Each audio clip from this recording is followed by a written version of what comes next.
The tenants lay rigid in their beds, breath caught in their throats. A sound slithered through the dim hallways of the old apartment block, soft at first, like a breeze whispering secrets through cracked windows. Some swore it was a child hawking bananas in the dead of night, voice drifting from the streets below. But the voice sharpened, grew insistent, and it was clear, it came from inside the house. In apartment 3, Adi's Ada bolted upright, her heart hammering. The air felt heavy, sour with dread. She nudged her husband, Kelechi, her voice a tight whisper. "Kel, you hear that?" He groaned, half buried in sleep. "It's nothing, Ada. Go back to bed." But the sound was closer now, right outside their bedroom door, a faint, rhythmic tapping, like fingernails on wood. Then, the voice again, lilting, unnatural. "Obalego, Obalego, banana di uto." Ada's scream tore through the dark. She clutched the sheets, eyes wide, as the tapping stopped. The silence was worse. "Kel, it moved *," she hissed. "It's her. The banana girl." Kelechi sat up now, his jaw tight. "What girl? You're losing it." But Ada's gaze was locked on the door, where a shadow seemed to flicker beneath the gap. She'd heard the stories, whispers in the market about a girl who vanished, her voice still haunting Awadeobos's streets. And now, that voice was here, calling from the other side. In the heart of Awadeobosi, where the streets thrummed with chaos and commerce, Nia walked barefoot on asphalt that burned like coals. At 8 years old, she carried her family's weight on her narrow shoulders. While other kids scribbled in classrooms, Nia's school was the market, her lessons carved in hunger and hustle. Before dawn, in a crumbling one-room flat with walls like cracked skin, Mama Ife peeled bananas, her hands moving with weary precision. "Nia, Biko, move fast," she called, voice frayed. Nia, tying a faded wrapper around her waist, rubbed sleep from her eyes. She hoisted the tray onto her head, steadying it like a crown of burdens. In the corner, her brother Chidi, 5 and hollow-eyed, watched from a mat. His stomach growled, but he stayed quiet. Stepping into Awadeobos's pulse, Nia navigated the chaos, traders barking prices, Okada bikes screaming through alleys, the air thick with roasted plantain and diesel. She knew every twist of these streets, had walked them since her tongue could form words. Her chant cut through the noise, sharp and sweet, "Obalego, Obalego, banana di uto." She wove through crowds, dodging reckless drivers, flashing smiles at familiar faces. Some tossed her pitying glances, a child laboring under the sun. Others saw nothing, just another ghost in the city's grind. Nia didn't flinch. The heat, the aching feet, the endless hours, she'd made peace with them until that day. The day the world shifted, late afternoon, with sails thin and storm clouds bruising the sky, Nia took a shortcut past an uncompleted building. It loomed like a skeleton, half-built walls jutting from an empty plot. Cement bags sagged, untouched. Wooden planks lay scattered like bones. The air around it was wrong, too still, as if the place swallowed sound. Nia's chant faltered, but she pressed on. *Obalego, banana di uto. Then, a voice sliced through the quiet. "Small girl, come here. I want bananas."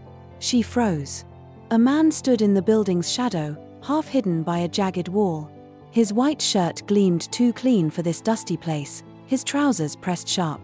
Obi, he called himself later, but his name meant nothing yet. His posture was off, too still, like a predator waiting to spring. He waved her closer, his smile thin. "Come, my picking. I'll buy plenty." Nia's gut screamed run, but Chidi's hungry eyes flashed in her mind, Mama Ife's tired hands. She took a step forward, tray wobbling. The world seemed to dim as she crossed into the building's shadow. The street's clamor, horns, shouts, life faded to nothing. A chill clung to the air, sharp with damp cement and something sour, like rot. "How many, Oga?" Nia asked, voice steady despite her racing heart. Obi didn't answer. His eyes, cold and calculating, pinned her in place. He stepped closer, slow, deliberate. "Your banana's sweet, eh?" His voice was silk over steel. Nia nodded, forcing a smile. "Sweet, well, Oga. How many?" His lips curled, not quite a smile. "I'll take everything," he said, and the words felt like a trap snapping shut. Nia's eyes widened. Everything, ogre? Her voice trembled, disbelief cutting through her usual market charm. Nobody bought everything.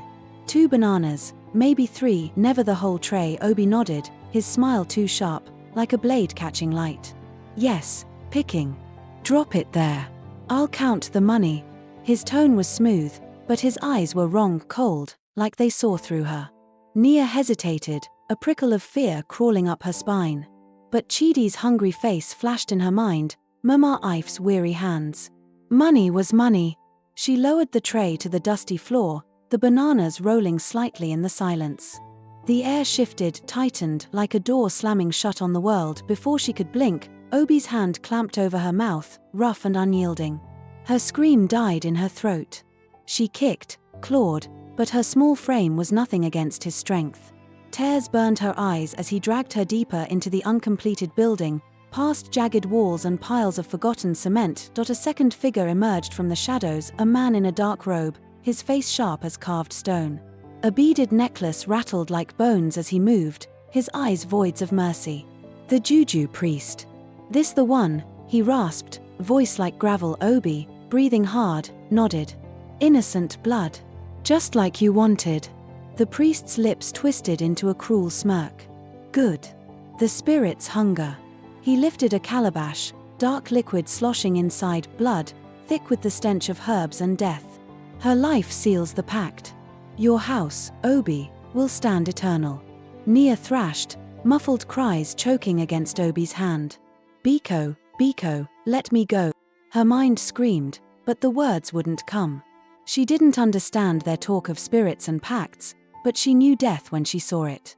The pit yawned before her, a gaping wound in the earth, meant for cement but hungry for blood. Obi forced her to her knees, her wrapper tearing on the rough ground. The priest's chant rose, low and guttural, vibrating through the walls. The earth drinks deep, he murmured, raising a blade that gleamed faintly in the dark. Her soul for your wealth. Nia's eyes locked on the knife, her small body shaking. Chidi. Mama. Their faces burned in her mind. Then, a spark, something fierce flared in her chest. She bit Obi's hand, hard, tasting blood. He cursed, grip loosening for a split second. The priest's eyes narrowed. She fights, he hissed, almost amused.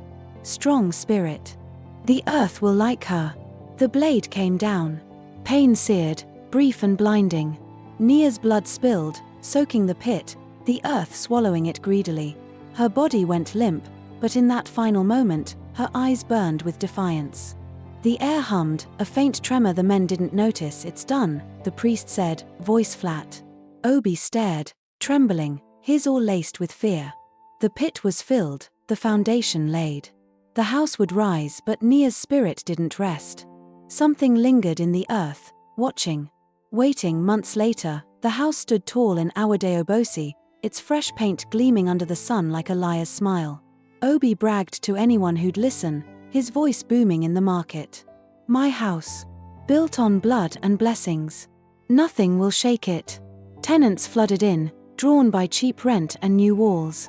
Families filled the rooms with laughter, dreams, arguments, life. But beneath the polished floors, something festered. A presence. A whisper. A girl who wouldn't sleep. At 1 a.m., it began. A soft rustle, like leaves skittering across concrete. Then a voice, faint but piercing, Obalego, Obalego, banana di uto. The walls seemed to hum, the air turning sharp with cold. Tenants stirred, dismissing it as a dream. But night after night, the voice grew louder, closer, until it clawed at their nerves. In apartment 3, Adi's Ada woke in a sweat, her heart pounding. The chant was outside her door again, paired with a faint scratching, like nails on wood. Kel, it's her, she whispered, voice cracking. The banana girl. Kelechi groaned, rubbing his eyes. Ada, you're seeing ghosts. It's just the wind. But the air felt wrong, heavy with a sour chill. Ada clutched the sheets, staring at the door. A shadow flickered beneath the gap, too small, too deliberate. She'd heard the market whispers. A girl vanished near an uncompleted building, her voice now a curse. And this house, it was built on that land down the hall. Another tenant, Mr. Ease, paced his room, muttering prayers. He'd seen something in the stairwell, a flicker of a girl, barefoot, eyes like voids. He hadn't told anyone, not even his wife. But he knew the rumors about Obi's house, about the priest who'd blessed it with blood. The walls trembled faintly, unnoticed by most. The house wasn't just a home, it was a cage. And Nia's voice was a warning or a call to war. The sun rose over Awadeobosi, traders shouting, children laughing, life grinding on. But for Mama Ife, the world was ash. She stood by the door, wrapper knotted tight, waiting for Nia's voice to cut through the morning chaos. Mama, I'm home. That was the ritual, the heartbeat of her days. But that evening, only silence came. At first, she fought the fear. Maybe she's late. Maybe she took another route. But as hours bled into night, dread coiled in her chest, cold and unyielding. She paced the street, barefoot, her voice raw. Nia, where you day? She asked the women gossiping outside, the Okada riders at the junction, the traders locking their stalls. You see my girl? Small, with a banana tray? Every answer was a knife. No, Mama. Not today. Her knees buckled, but she kept moving. Through Awadeobosi's maze, she knocked on doors, begged strangers, searched every corner Nia's feet might have touched. Her voice grew hoarse, her eyes hollow. By dawn, she was a ghost herself, clutching a faded photo of Nia, smiling with her tray, but something gnawed at her, a memory she'd buried. Years ago, she'd worked for a man, a contractor tied to Obi's projects. She'd overheard whispers of blessings for buildings, of blood spilled for wealth. She'd walked away, sworn never to speak of it.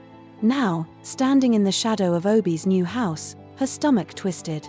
Had Nia paid for her silence? Mama Ife's feet bled, her soles cracked from days of walking Awadeobosi's burning streets. She haunted the market, her voice hoarse, pleading with traders, drivers, even beggars slumped by the roadside. My Nia. Small girl, banana tray. You see her? Nothing.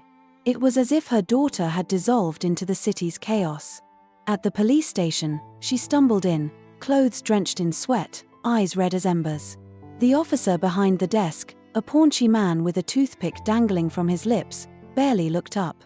Wedding day worry you, madam? My daughter, Mama Ife choked out. Nia. She's missing. Since yesterday. He clicked his tongue, leaning back with a lazy smirk. Small girl. Maybe she run off with some boy. These children, eh? Mama Ife's knees buckled. She gripped the counter, tears carving tracks down her face. No. Nia, no run. She's 8. Biko, help me. The officer sighed, waving her off like a fly.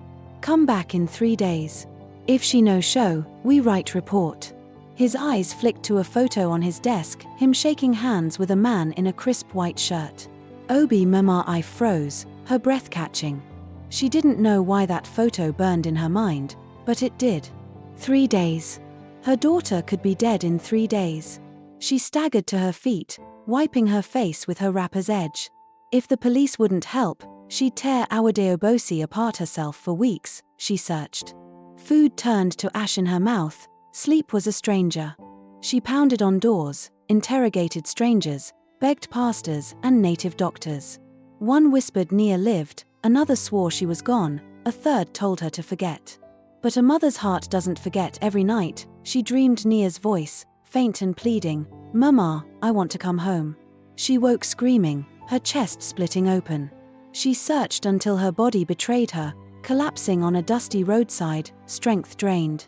No tears left. Only a hollow truth. Nia was gone, but one night, in her cramped room's stillness, a sound pierced the dark.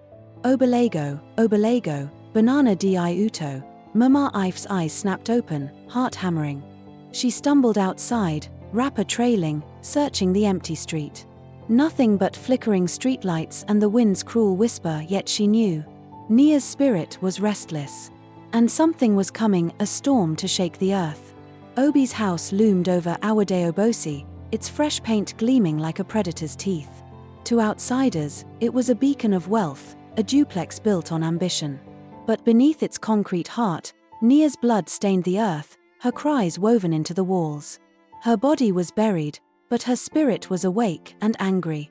The first tenants arrived with hope, families with noisy kids, newlyweds, traders chasing a better life. 6 apartments, each with polished floors and wide windows that drank in the breeze.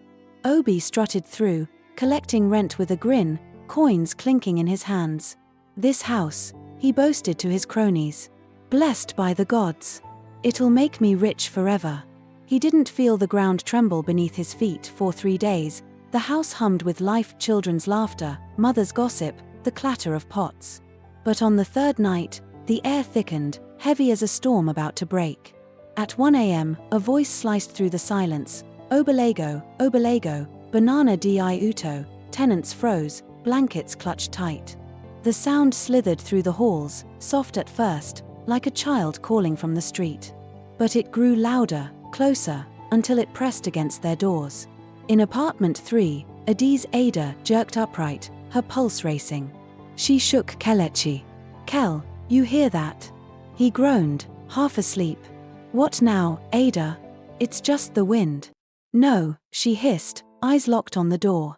The voice was inside, right outside their room, paired with a faint scratching, like nails clawing wood. "Obalego, banana di uto." Ada's blood turned to ice. "Kel, it's her. The banana girl." Kelechi sat up, jaw tight. "You're dreaming nonsense." But as he spoke, the scratching stopped. The silence was worse, thick, suffocating. A shadow flickered beneath the door, small and deliberate. Ada whispered, "I didn't imagine that." Her voice shook, but her eyes burned. Something was wrong with this house. Deadly wrong. Down the hall, Chijioke, a new tenant with sharp eyes and a guarded smile, paced his apartment. A businessman, he'd told the others, but his hands trembled as he locked his door. He'd heard the voice, too, and seen her. A girl, barefoot, standing in the stairwell, her eyes black as voids. He hadn't told a soul, but he knew the stories. He'd worked for Obi years ago, hauling cement for his projects. He'd seen the priest, heard the chants. And now, this house, it was that place. The days grew stranger. Wallets emptied overnight, money vanishing like smoke. Children woke with fevers no doctor could explain. Food rotted in fridges, reeking of decay. Tenants lost jobs, fights erupted, dreams turned to ash. The house pressed down on them, an unseen weight. And every night, at 1 a.m., the voice returned, "Obalego, banana di uto." Some prayed, clutching rosaries.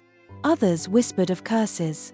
Chijioke kept silent, but his nightmares grew. Nia's face, blood dripping from her hands, pointing at him. Chijioke counted his naira notes, a smug grin tugging at his lips. Good sales today, enough to fatten his bank account tomorrow. He stacked the cash neatly on his bedside table, the duplex silence wrapping around him like a blanket. But as he flicked off the lamp, the air turned sour, cold as a grave. A shadow stirred at the foot of his bed. Chijioke's breath snagged, his body locking rigid. A small figure stepped closer, her outline flickering like a dying flame. It was a girl, Nia. Her hollow eyes bored into him, her face pale, lips cracked.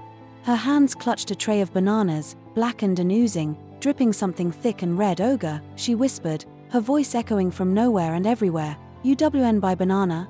Chijioke's scream caught in his throat, silent. He scrambled back, knocking bills to the floor, his hands clawing for the door. But an icy grip seized his ankle, hard as iron. Nia's fingers, small but unyielding, dug into his skin. Her head tilted, her smile a slash of malice. "Give me my money," she hissed, her voice slicing through his skull. The room plunged into black. Chijioke's scream tore through the house, raw and guttural. When dawn broke, he was gone, bags packed, door swinging open, cash scattered like leaves. He told no one what he saw. He couldn't. But Nia's eyes followed him, burning into his soul. The house was a tomb now, its laughter choked out by despair. Objects slid across tables in the dark. Shadows danced where no one stood. Unseen hands grazed sleeping tenants, cold as death. But the voice was the worst every night. At 1 a.m., it clawed through the walls. "Obalego, banana di uto." Some prayed, some wept, some fled. But Nia's spirit didn't care. She was awake. And she was angry. Emeka, a tenant in apartment 5, scoffed at the other's fear. Ghosts. Rubbish, he'd say, rolling his eyes. You people day imagine nonsense. But one night, he learned the truth. He staggered home from work, tie loose, body heavy with exhaustion. Dropping his bag, he collapsed onto his bed, asleep in moments. Then, a sound, soft, like bare footsteps on tiles. A knock followed, gentle, then sharp, rattling the door frame. Emeka's eyes snapped open. Who day there? He growled, voice thick with sleep. Silence. Then the door creaked open, slow as a wound splitting. A girl stood in the dim, her banana tray balanced on her head, her face shadowed. Her eyes, hollow, endless, pinned him. Ogre, UWN by banana? Her voice was a blade, cold and demanding. Emeka's spine iced over. Who you be? He whispered, but his body wouldn't move, pinned by her gaze. She glided closer, feet hovering above the floor. Ogre, you go pay. The tray slipped, crashing to the ground. Bananas splattered, black and writhing with maggots, blood pooling beneath. Emeka's scream shattered the night. By morning, he was packed, rent be damned. He had to live, but he couldn't carry the truth alone. At Sunday service, Emeka lingered in the church's back pew, eyes darting, skin grey. After the sermon, he cornered Pastor Chinedu, a man he'd trusted for years. Pastor, I beg, we need to talk. Chinedu's gaze softened, but something flickered in his eyes, fear or guilt. What troubles you, Emeka? Emeka spilled it all, the whispers, the shadows, the girl with blood and maggots. Chinedu listened, face unreadable, but his hands tightened on his Bible. When Emeka finished, the pastor closed his eyes, murmuring, the innocent cry for justice. His eyes snapped open, sharp. Take me to this house. That evening, Chinedu stepped into the duplex, Bible in hand. The air pressed against him, heavy with sorrow and rage. He prayed softly, letting the Spirit guide his steps. Then he froze, eyes drawn to the floor, the foundation.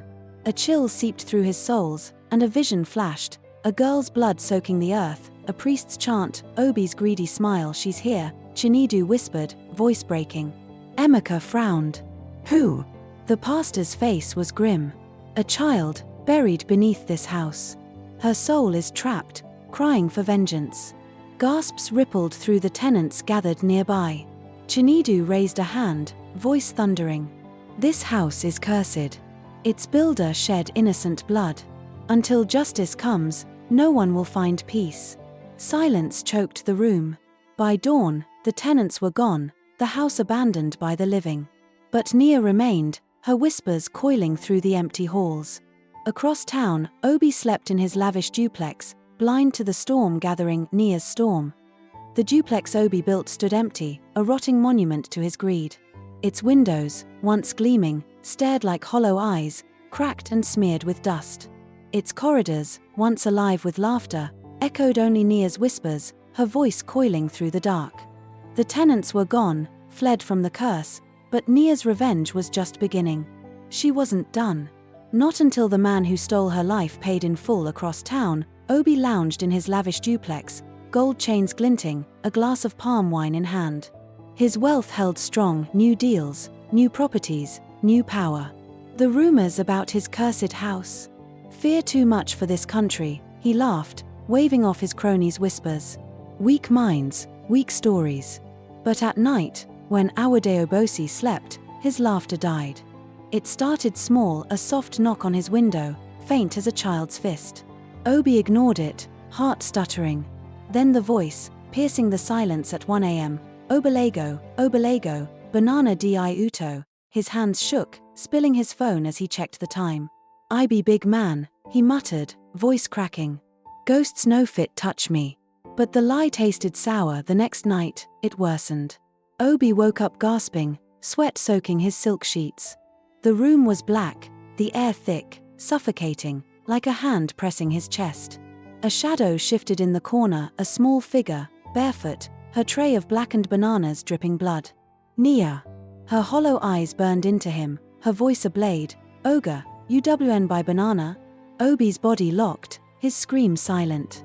She glided closer, feet hovering, her head tilting with a mocking smile. "You go pay." A gust of wind tore through, shattering his lamp. The room shook, windows rattling, walls groaning. Nia's scream split the air, a wail that cracked his soul. When he blinked, she was gone. But his money lay scattered on the floor, stained red, and a child's laughter echoed, sharp and cruel. Ha ha ha, Obi's empire crumbled. Deals collapsed, banks drained, his health faded. Doctors found nothing, but his strength bled away, his skin graying. Friends fled, whispering curses. Every night, Nia returned, her question a noose. "You go pay?" Objects flew, mirrors cracked, blood seeped from walls. Obi prayed, begged, burned charms, nothing stopped her. One night, a storm roared over Awadeobosi, rain lashing like a whip, thunder shaking the earth. Obi locked himself in his bedroom, eyes wild, clutching a knife. He hadn't slept in days. At 1 a.m., he braced for her voice. But silence held, no knocks, no whispers. Relief flooded him. "It don't end," he rasped. Then, from behind, a whisper, "Ogre, UWN by banana?" Obi's blood froze. He turned, slow, trembling. Nia stood inches away, her black eyes swallowing light, her tray dripping crimson. Her voice was a chorus now, joined by other children, faint, furious voices from Obi's other buildings, their blood in his foundations. "You go pay!" Obi screamed, knife falling, as the room erupted, windows bursting, furniture splintering. Nia's chorus swelled, a howl of the damned. But this wasn't the end. Nia's storm was leading him back to the cursed house, where justice waited. Across Awadeobosi, Mama Ife stirred in her crumbling room, Nia's voice haunting her dreams. "Mama, come find me." She'd searched for months, her body frail, her hope ash. But that night, the voice was clear, pulling her to the abandoned duplex. She staggered through the storm, wrapper soaked, a faded photo of Nia clutched tight. At the same time, Pastor Chinedu knelt in his church, praying for forgiveness. Years ago, as the priest's apprentice, he stood silent as Nia's blood soaked the earth, too weak to stop Obi's ritual. His scar, a ritual mark, burned now, Nia's call summoning him. He grabbed his Bible and headed to the house, knowing redemption meant facing his sin. Chijioke, hiding in a rundown bar, felt it too. The priest's son, he'd hauled cement for Obi's projects, dug Nia's pit, and kept silent for years. Nia's eyes haunted him, her voice in his nightmares. "You go pay." Torn between fear and guilt, he followed the storm's pull, drawn to the house where his father's curse began. The cursed duplex loomed under the storm, its walls pulsing with Nia's rage. Mama Ife arrived first, pushing through the shattered gate, her voice raw. "Nia, I'm here." The doors swung open, unnatural, and she stepped inside, the air thick with rot and sorrow. Chinedu entered next, Bible trembling in his hands. The foundation hummed beneath his feet, Nia's blood calling. Chijioke slunk in last, eyes darting, a knife in his pocket, loyalty to his father warring with terror. In the basement, where Nia's pit lay hidden, the air crackled. A faint glow pulsed from a crack in the concrete, a ritual artifact, a carved stone the priest had buried with Nia's body, binding her soul. Mima Ife fell to her knees, clawing at the floor, her fingers bloody. "Nia, my girl, I find you." Nia appeared, her form flickering, part girl, part storm. Her chorus of child spirits flanked her, their eyes black, their voices a wail. "Pay, pay." Obi stumbled in, dragged by Nia's will, his face gaunt, eyes wild. "I know do nothing," he screamed, but the lie choked him. Chinedu stepped forward, scar burning, voice steady. "You built this on blood, Obi. I saw it. I failed her too." He raised the artifact, pulled from the concrete, its glow searing. "This ends now." Chijioke lunged, knife flashing, torn between saving Obi and himself. "My father's work no go die." But Nia's hand shot out, icy, stopping him mid-strike. Her voice was thunder. "You dug my grave."